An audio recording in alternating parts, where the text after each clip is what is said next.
talvez seja a passagem mais substancial no Antigo Testamento com respeito à confissão de pecados, uma oração de confissão de pecados. E por essa razão ela é classificada dentro da categoria dos salmos penitenciais, da qual faz parte também o Salmo 6, o Salmo 32, o Salmo 38, o Salmo 102, o Salmo 130 e o Salmo 143. Contextualmente, o Salmo 51 ele tem uma conexão muito próxima com o Salmo 32, porque os dois salmos foram escritos com o mesmo contexto por trás, que foi o pecado de adultério que Davi cometeu com Batseba e o subsequente assassinato de Urias, o marido de Batseba, que nós encontramos esses relatos lá em 2 Samuel, capítulo 11, e no 2 Samuel, capítulo 12. A situação que motivou Davi a escrever esse salmo em particular é dada aqui no cabeçalho do salmo. Esse cabeçalho que é parte do salmo, às vezes a gente considera, não dá devida atenção a esses cabeçalhos, não ao título que está em negrito, mas essa informaçãozinha. Essa informação é parte do salmo, é parte inspirada da palavra de Deus, e aqui ele nos diz que o contexto desse salmo é a confrontação de Natã, o profeta, quando ele veio a Davi depois de ele ter cometido adultério com Batseba. Em 2 Samuel capítulo 12, a gente encontra essa situação em que Davi é confrontado por Natã, que é enviado por Deus para lhe repreender pelo pecado que ele tinha cometido no capítulo anterior, que aconteceu um ano antes, cerca de um ano antes. De acordo com 2 Samuel capítulo 11, no versículo 1, se a gente for lá para consultar esse contexto, diz que, decorrido um ano, no tempo em que os reis costumavam sair para a guerra, enviou Davi a Joabe e seus servos com ele e a todo Israel, que destruíram os filhos de Amon e sitiaram Rabá. Porém, Davi ficou em Jerusalém. E em uma tarde, e aqui o horário aqui é interessante, levantou-se Davi do seu leito e andava passeando no terraço da casa real, e daí viu uma mulher que estava tomando banho. Ela era muito formosa. Davi, como rei de Israel, deveria estar na batalha, naquela primavera em que os reis costumavam sair às batalhas, porque o clima era mais favorável, e ele se levanta uma tarde, depois de um sono muito profundo, onde ele deveria provavelmente estar trabalhando em outras questões, mas ele se levanta tarde do dia, andando pelo terraço do seu palácio em Jerusalém, que tem uma topografia que permite que o palácio esteja lá em cima e ele possa ver todas as casas por baixo, e em uma dessas casas ele vê uma mulher tomando banho. Davi poderia ter tomado essa oportunidade e simplesmente ter virado a sua vista, entrado de volta no seu palácio, e ele teria evitado de se envolver em adultério. Mas ele não fez isso. Ele buscou saber quem era aquela mulher. E mais uma vez Deus deu uma oportunidade de Davi não ir além com o seu pecado, com o seu desejo, porque ele descobriu pelas informações que foram obtidas a respeito dela que essa mulher era casada. Outro ponto onde ele poderia ter parado. Mas ele não parou. Ele enviou mensageiros que a trouxessem para que ele pudesse deitar com ela, que é um eufemismo para ele ter relações com ela. E aí o pecado de Davi se consuma. E Batseba se torna grávida de Davi, e aqui começam as tentativas de Davi de cobrir as suas transgressões. Ele primeiro tentou fazer com que Urias, o marido de Batseba, tivesse relações com ela. Ele trouxe Urias da batalha lá em Amon, para que ele pudesse ter o privilégio de se deitar, de ter uma noite de prazer com a sua esposa, um alívio para as hostilidades que ele estava enfrentando na guerra lá em Amon. E Urias, na sua integridade, ele se recusou a usar esse privilégio de dormir no calor da sua casa, junto com a sua esposa, enquanto a arca do Senhor, enquanto todo Israel, enquanto Joabe, o seu general, e os seus servos estavam dormindo em tendas lá na frente de batalha. A segunda noite, Davi tentou mais uma vez, trouxe Urias para ter um jantar junto com ele, embebedou Urias, e Urias, depois de estar bêbado, ao invés de ir para casa, ele vai dormir junto com os servos do rei. e não toma esse privilégio. Então Davi concluiu que ele tinha que tomar medidas mais estritas.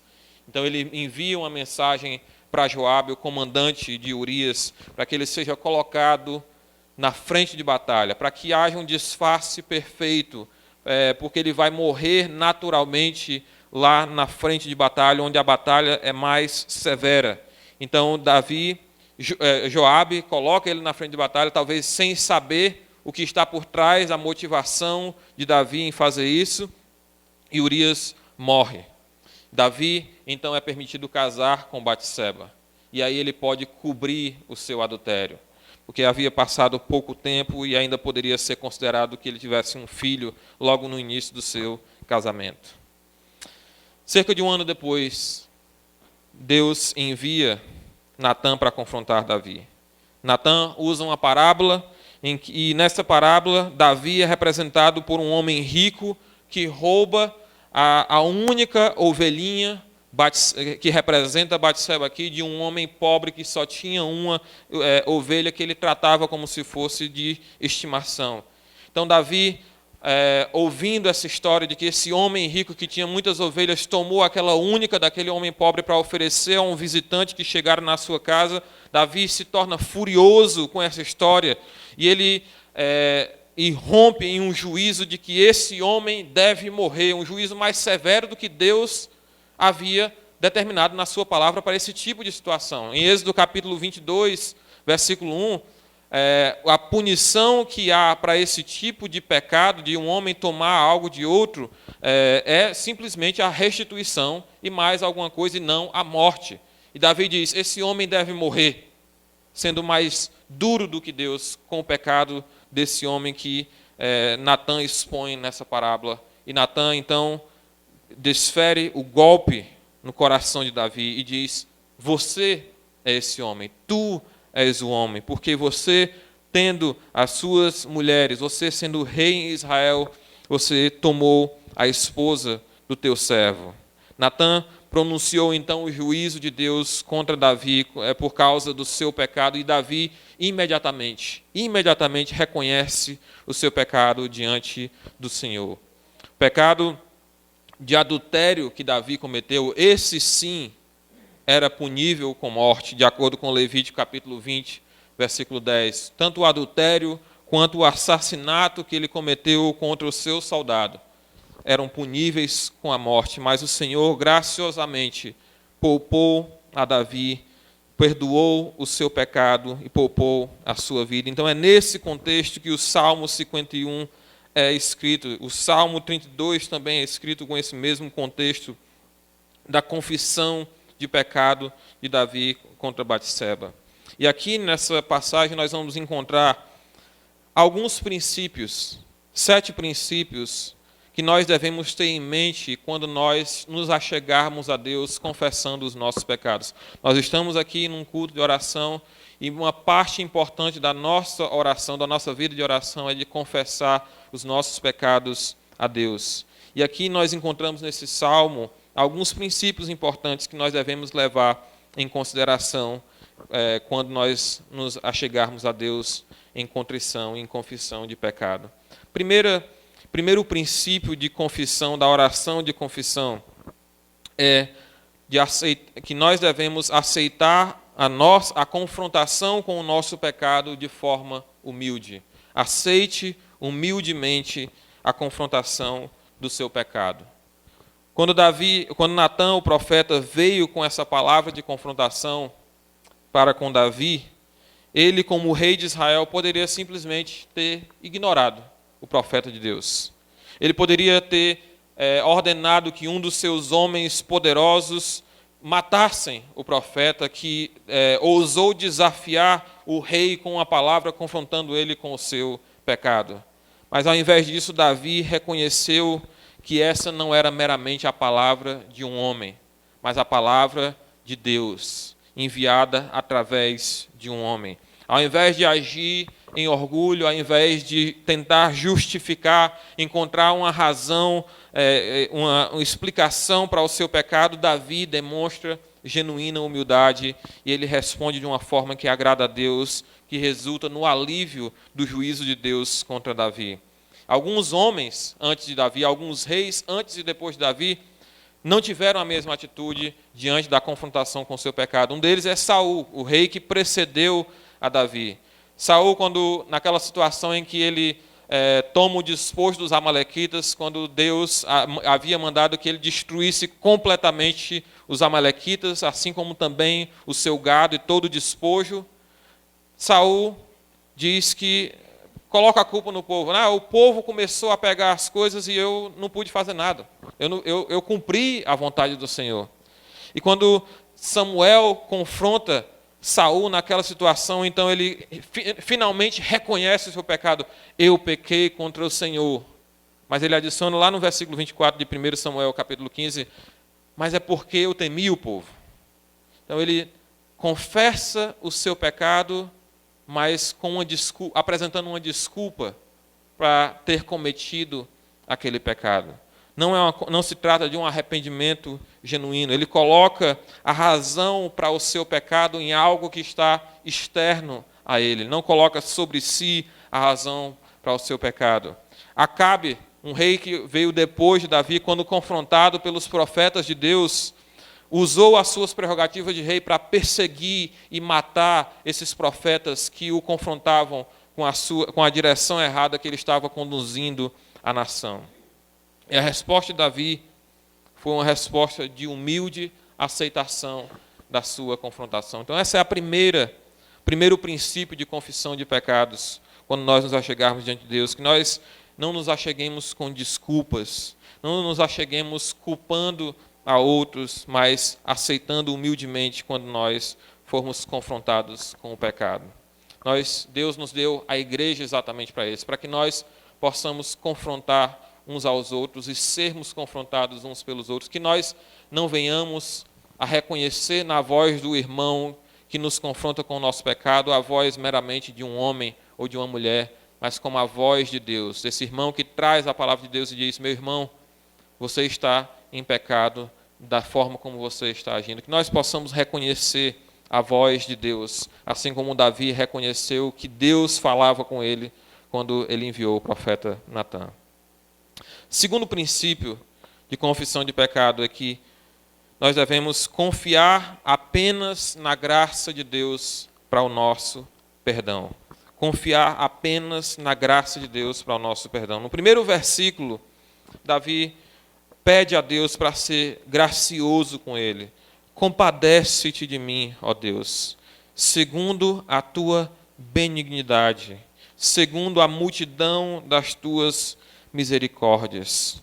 Davi começa pedindo a Deus para lidar com ele, para lhe tratar não de acordo com aquilo que ele merece, mas de acordo com aquilo que ele precisa. Ele apela não para algo que ele tenha feito. Senhor, olha quantas boas ações eu fiz no passado, olha como eu te servi em outro tempo, olha quantos hinos eu compus para ti, olha como eu tenho sido fiel em todas as outras coisas. Não, ele não pede para que ele olhe para nada que há nele mesmo. Ele enfatiza duplamente a sua necessidade de misericórdia. Compadece de mim segundo a tua benignidade, uma palavra que se refere ao amor infalível, o amor leal de Deus, que é demonstrado no fato de ele entrar em aliança com o seu povo. Senhor, por causa da tua aliança com o teu servo, por causa da tua aliança com o teu povo, por causa da multidão das tuas misericórdias, perdoa o meu pecado, tem compaixão de mim. Davi enfatiza a sua necessidade da graça de Deus. No seu desespero, Davi destaca a misericórdia de Deus, ele enfatiza a multidão das misericórdias de Deus, e quando ele enfatiza a sua necessidade pela multidão das misericórdias de Deus, isso é uma marca de alguém que reconhece a grandeza do seu pecado. Se você reconhece que precisa da multidão das misericórdias de Deus, isso significa que você reconhece que o seu pecado é grande demais. Você não precisa de um pouco de misericórdia, você precisa de muita misericórdia, porque você reconhece a grandeza, a severidade, a atrocidade do seu pecado. O pedido de Davi, pela grandeza das misericórdias de Deus, pela multidão da benignidade de Deus, leva em consideração a sua consideração pela grandeza do seu pecado. Então, confie na graça de Deus somente para a confissão, para o perdão dos seus pecados. Terceiro princípio que nós vemos aqui nesse salmo é: busque ardentemente por purificação. Davi não para no seu pedido por perdão. Diz: compadece de mim, ó Deus, segundo a tua benignidade, segundo a multidão das tuas misericórdias, apaga as minhas transgressões. Lava-me completamente da minha iniquidade e purifica-me do meu pecado. Mais à frente, no versículo 7, ele diz: purifica-me com hisopo e ficarei limpo. Lava-me e ficarei mais alvo que a neve. Quando ele pede isso a Deus, ele reconhece que é algo que ele não pode fazer por si mesmo. Ele reconhece que é algo que não pode ser removido por uma cerimônia de purificação. Ele deseja ser lavado completamente. Ele deseja ser mais alvo do que a neve. Davi não está aqui pedindo simplesmente para ter a sua reputação restaurada diante dos homens. Ele está pedindo para que a sua comunhão, a sua intimidade, o seu relacionamento com Deus seja restaurado. Ele reconhece que para isso ele precisa ser limpo por Deus. Não é algo que ele pode fazer por si mesmo. No versículo 7 ele diz: purifica-me com hisopo. E ele faz aqui nesse caso, quando ele pede para ser purificado com hisopo, ele está fazendo uma alusão às cerimônias que eram feitas para purificar alguém que havia sido acometido por lepra e havia sido restaurado, havia sido curado. E o ritual de purificação que essa pessoa deveria passar depois de ser curado envolveria a purificação com hisopo, que era uma planta que era embebida em água ou em sangue e era aspergida sobre a pessoa para que ela ficasse ritualmente purificada. Então, Davi utiliza aqui essa linguagem ritual para ilustrar uma realidade espiritual. A implicação aqui é que Davi já havia sido curado, por assim dizer, da sua doença. Ele já havia sido perdoado, mas assim como aquelas pessoas que eram purificadas da sua lepra, que haviam ficado isoladas do convívio da comunidade, Davi também aqui está ansioso para passar por esse processo de purificação. Ele não quer apenas o perdão de Deus, ele quer ser purificado para que ele possa gozar da comunhão com Deus. Assim como o leproso queria passar ardentemente por esse processo de purificação ritual para novamente poder desfrutar da comunhão da sociedade, da qual ele havia sido afastado para não contaminar os outros, Davi aqui também quer ser purificado por Deus para que ele possa ter a sua comunhão com Deus, a sua intimidade com Deus restaurada. Quarto princípio que nós vemos aqui nesse salmo: reconheça a sua pecaminosidade e a justiça de Deus. Reconheça a sua pecaminosidade e a justiça de Deus. Versículo 3 até versículo 6. Pois eu conheço as minhas transgressões, e o meu pecado está sempre diante de mim. Pequei contra ti somente fiz o que é mal perante os teus olhos, de maneira que serás tido por justo no teu falar e puro no teu julgar. Eu nasci na iniquidade, em pecado me concebeu a minha mãe. Eis que te comprases, na verdade, no íntimo, e no recôndito me fazes conhecer a sabedoria. Quando a gente morava nos Estados Unidos, na época que eu estava fazendo o seminário, a gente não tinha máquina de lavar ou de secar no nosso apartamento. A gente tinha que ir para uma lavanderia pública, onde você colocava as moedinhas e lavava a roupa lá diante de todo mundo, né? Tinha várias máquinas de lavar, você pegava as suas moedinhas, colocava lá e lavava as suas roupas. Então, quando você chega na lavanderia com as roupas sujas, você precisa tirar essas roupas de dentro das sacolas e sobe aquela nhaca, aquele cheiro ruim diante de todo mundo lá que está lá observando, mas todo mundo está lá abrindo as suas roupas, ninguém se incomoda de revelar as suas catingas para ninguém. E assim é quando a gente chega diante de Deus, para ser lavado dos nossos pecados, para ser purificado da nossa iniquidade. Nós não podemos nos envergonhar de expor diante de Deus, de abrir diante de Deus a nossa iniquidade. Nós não podemos, assim como nós não podemos ir numa lavanderia, numa máquina de lavar e colocar as roupas dentro da máquina de lavar, dentro da sacola, porque isso não vai realizar a purificação das roupas, a limpeza das roupas apropriadamente, nós não podemos chegar diante de Deus com reservas. Isso querendo esconder um pouquinho, justificar, colocar certas proteções diante do nosso pecado. Nós precisamos expor a nossa imundície diante de Deus. E Davi aqui faz isso, ele utiliza vários termos que mostram a seriedade com que ele reconhece o seu pecado.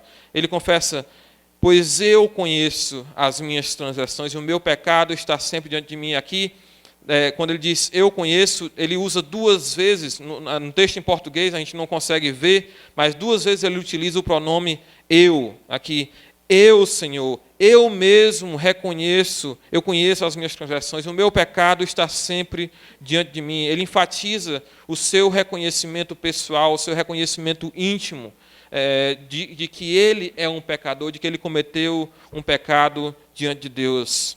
Essa é uma expressão que mostra um senso de consciência contínua de que ele é um pecador diante de Deus, não algo ocasional, somente em uma situação.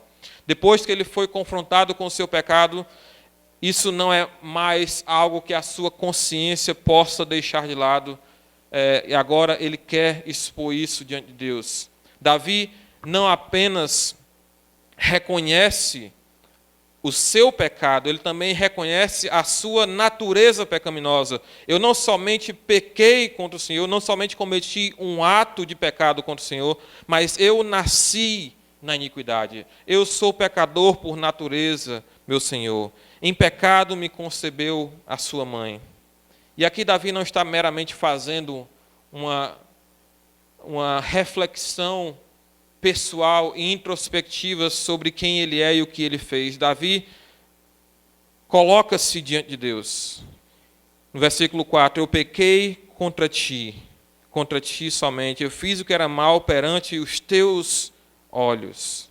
E o Senhor é justo. Ele reconhece não somente a sua pecaminosidade, mas ele reconhece a justiça de Deus. Senhor, eu estou me apresentando diante de ti como um pecador arrependido. Eu conheço o meu pecado, eu sei que eu cometi atos pecaminosos e eu sei que dentro de mim, na minha natureza, eu sou pecaminoso, mas o Senhor é justo. Eu estou pedindo perdão, ó Pai, mas o Senhor, se o Senhor quiser me julgar, se o Senhor quiser me destruir, se o Senhor quiser me punir, o Senhor estará no seu direito de justiça. Eu pequei contra ti, de maneira que serás tido por justo no teu falar e puro no teu julgar. Nós não nos chegamos diante de Deus com exigências. Nós nos achegamos diante de Deus com submissão, porque Ele é justo. A grandeza do nosso pecado se faz ainda maior pelo fato de que ele é cometido diante de um Deus que é perfeitamente justo. Se Ele escolher me perdoar, se Ele escolher aliviar o juízo que eu mereço, eu agradeço a graça do Senhor. Mas se Ele escolher me punir, Ele está no seu direito, o seu juízo é perfeito. Quinto princípio que nós encontramos aqui: implore por restauração da sua alegria em Deus. Implore por restauração da sua alegria em Deus. Versículo 7, versículo 12. Versículo 8, na verdade, versículo 12, ele diz: fazem-me ouvir júbilo e alegria, para que exultem os ossos que esmagaste. No versículo 12, ele traz um pedido semelhante: restitui-me a alegria da tua salvação e sustenta-me com o espírito voluntário. Assim como um leproso se regozija pelo fato de que ele é restaurado à sociedade, ele pode novamente ouvir a voz dos cantores, já que ele ficava lá fora do arraial, escondido de todo mundo, sem poder ouvir a voz dos louvores que acontecia na congregação dentro da cidade. Assim, Davi pede: eu era como um leproso, Senhor, mas agora eu te peço que o Senhor me ajude, me faça ouvir o júbilo e a alegria que há na tua comunhão. Eu quero ouvir, eu quero que os meus ossos que foram esmagados por causa do meu pecado agora possam ouvir, compartilhar da alegria que existe diante daqueles que louvam ao Senhor porque foram perdoados por Ele, que foram purificados do seu pecado. Davi aqui quer regozijar em ter a sua comunhão restaurada com Deus. E a alegria que ele fala aqui não é apenas uma expressão emocional, mas um descansar contente em Deus. É uma alegria que vem da segurança de ter sido reconciliado, de ter a paz restaurada com Deus, assim como Paulo fala lá em Romanos capítulo 5, justificados, pois, mediante a fé, temos paz com Deus. E essa paz com Deus, essa restauração desse relacionamento com Deus é que traz essa alegria. E Davi destaca a sua necessidade de ter essa alegria. Davi não está pedindo a Deus que restaure a sua salvação. Ele não está dizendo que perdeu a salvação, mas ele perdeu a alegria da salvação. O pecado tirou de Davi a alegria de pertencer a Deus, a alegria de ser salvo em Deus. Ele diz no versículo 12: restitui-me a alegria da salvação. Pecado e alegria não podem existir juntos no mesmo coração, no mesmo tempo. Não há verdadeira alegria, não há alegria que resulta de um relacionamento restaurado de paz com Deus. Pecado e alegria são mutuamente exclusivos. Você não pode ter os dois ao mesmo tempo. É exatamente por isso que Davi pede um pouco mais à frente que o Senhor lhe dê um coração puro e um espírito inabalável, porque ele entende a sua necessidade de restauração espiritual, para que ele não caia novamente no pecado e não perca a alegria da sua salvação. Quero fazer só uma nota aqui, um pouco mais teológica, no versículo 11, quando ele diz: não me expulses da tua presença, nem me retires o teu Santo Espírito. É um versículo que pode soar estranho para alguns, de alguém pedindo, um servo de Deus pedindo para que Deus não retire dele o seu Santo Espírito. Aqui, fazendo esse parêntese aqui, a gente precisa entender que existe uma diferença entre o Antigo Testamento e o Novo Testamento no que diz respeito ao ministério do Espírito Santo. O ministério do Espírito Santo é diferente no Novo Testamento por causa da nova aliança. A nova aliança faz com que o ministério do Espírito Santo no Novo Testamento, entre nós que somos crentes em Jesus Cristo, seja um ministério de habitação permanente naqueles que são novas criaturas em Cristo. O Espírito Santo habita em nós permanentemente, agora que nós somos parte da nova aliança em Cristo Jesus. No Antigo Testamento, os crentes em Deus, aqueles que eram salvos, estavam debaixo da antiga aliança. O Espírito Santo tinha um ministério no Antigo Testamento, mas que era diferente do que é no Novo Testamento. Embora a regeneração do coração do pecador que se arrepende diante de Deus seja operada pelo Espírito Santo, tanto no Antigo quanto no Novo Testamento, da mesma forma, a habitação do Espírito Santo é diferente entre os dois testamentos. O Espírito Santo de Deus não habita permanentemente em todos os crentes do Antigo Testamento. Nós vemos no Antigo Testamento mais um ministério específico do Espírito Santo naqueles que são investidos de autoridade sobre a nação de Israel. O Espírito Santo concede poder aos juízes para livrar o povo da opressão. O Espírito Santo habita sobre reis para que eles guiem o seu povo com sabedoria. O Espírito Santo repousa sobre os profetas para que eles anunciem a palavra de Deus. O Espírito Santo capacita, por exemplo, os homens que são encarregados de construir o tabernáculo, para que eles tenham a sabedoria para cumprir tudo aquilo que Deus ordenou. Mas são ministérios de habitação específicos.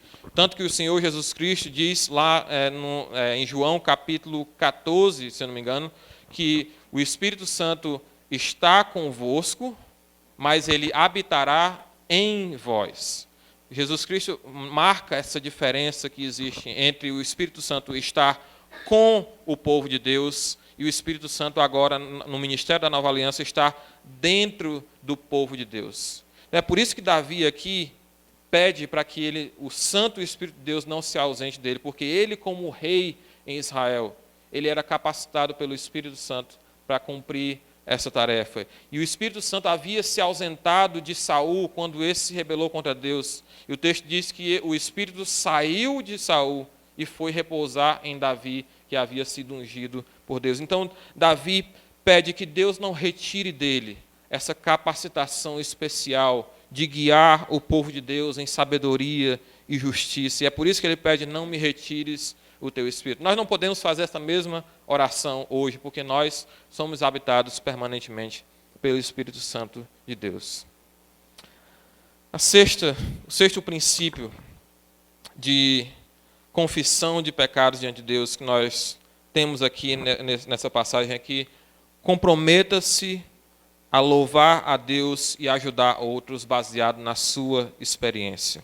Imediatamente depois do seu pedido de restauração, Davi faz um compromisso diante de Deus. Versículo 13.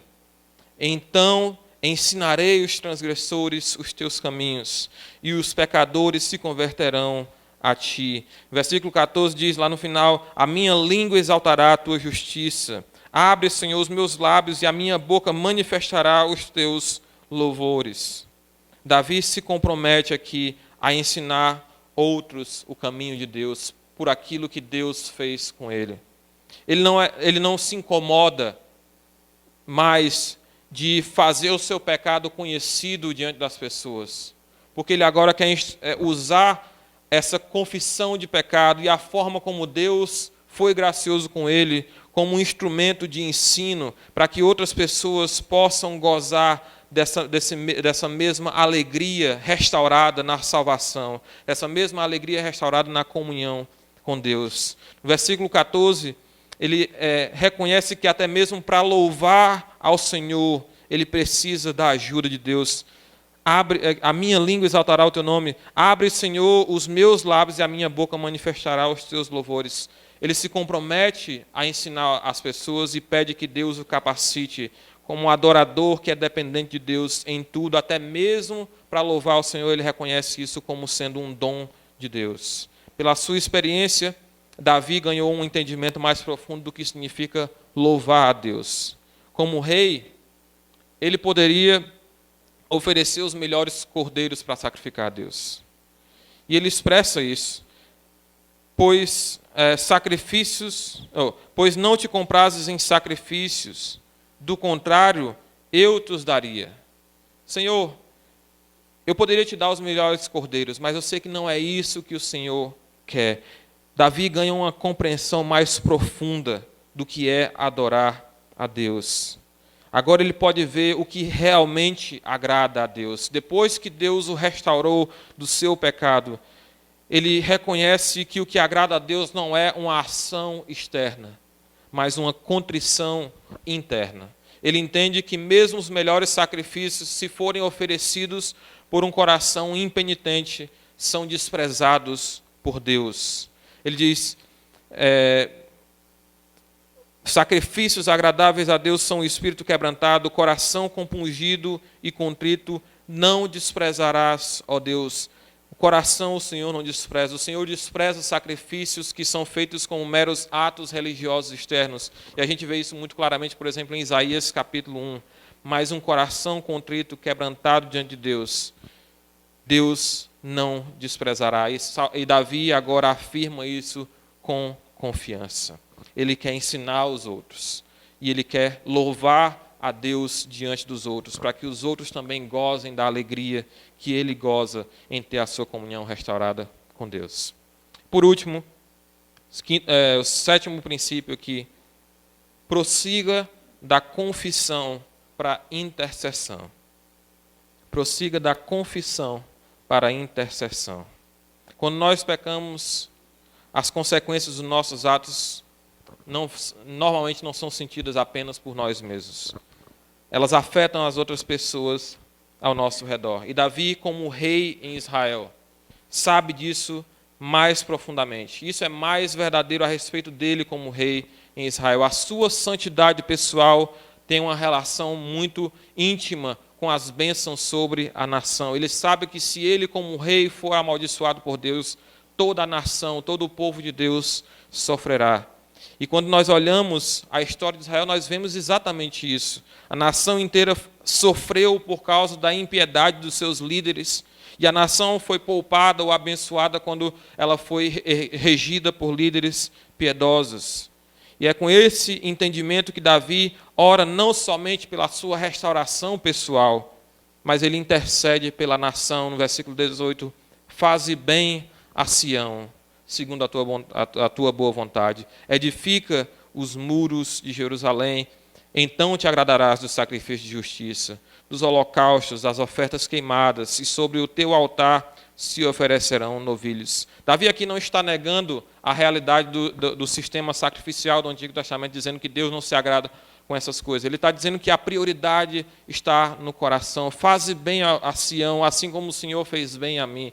Transforma o coração deles, inclina o coração de Sião, de Jerusalém, diante de ti, para que os novilhos que eles vierem a oferecer, para que os holocaustos que eles vierem a oferecer sejam agradáveis a ti, assim como o Senhor fez comigo.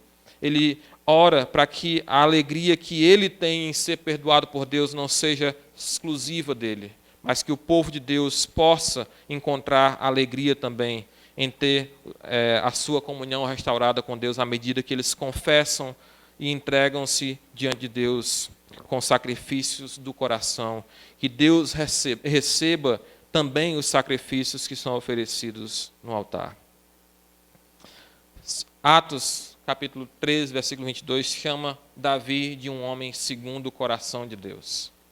E a gente vê que Davi era considerado um homem segundo o coração de Deus, não porque ele não pecou, não porque ele pecou em menor quantidade ou em menor qualidade em comparação com outros homens. Davi foi chamado de um homem segundo o coração de Deus porque ele não tolerou o seu pecado, porque ele lidou com o pecado na sua vida de forma séria, como quem peca diante de Deus, como quem peca exclusivamente contra Deus. Depois de ter confessado o seu pecado, ter sido perdoado por Deus, Davi ainda foi disciplinado. Davi perdeu o primeiro filho da sua concepção adúltera com Batseba. Aquela criança morreu. Mais tarde, Absalão, seu filho, se rebelou contra ele, ao ponto de tomar dele o reino, fazer Davi fugir de Jerusalém e ter relações com as esposas de Davi no mesmo terraço do qual ele viu Batseba tomar banho. Depois ele perdeu o seu filho Absalão, morto por Joabe numa batalha. Mas Deus não deu a Davi aquilo que ele merecia. Como adúltero, como assassino, Davi merecia a morte segundo a lei. Mas por causa da sua confissão, que foi o fruto de um coração genuinamente arrependido e contrito, Deus, pela sua graça somente, deu a Davi o que ele não merecia, o perdão dos seus pecados, e poupou a sua vida. E que nós possamos aprender com esse salmo a nos achegarmos, abrirmos a nossa roupa suja diante de Deus, não termos vergonha de mostrarmos a nossa imundície diante de Deus, porque Ele é o único que pode não somente nos perdoar os pecados, mas nos purificar de toda injustiça. Salomão, seu filho, certamente aprendeu com seu pai.